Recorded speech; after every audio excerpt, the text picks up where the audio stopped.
মানুষ ভেবে রাখে এক, হয়ে যায় আরেক। সব কিছুই তাল লীলা খেলা।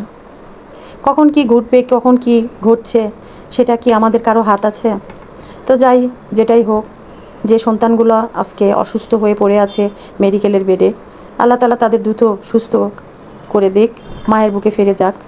আর যারা মায়ের বুক খালি করে চলে গেছে, তাদের সান্ত্বনা একটাই, তারা এ জগতে না, ওই জগতে সবচেয়ে ভালো এবং সুন্দর স্থানে থাকবে। আজ থেকে বাচ্চাগুলোর আর ধরা বাঁধা কোনো রুটিন নেই, নাই কোচিং, নাই স্কুলে যাওয়ার একটা তাড়াহুড়া, নাই বাবা মার শাসন, নাই কিছু। বাবা মাকে একা ফেলে চলে গেল তারা।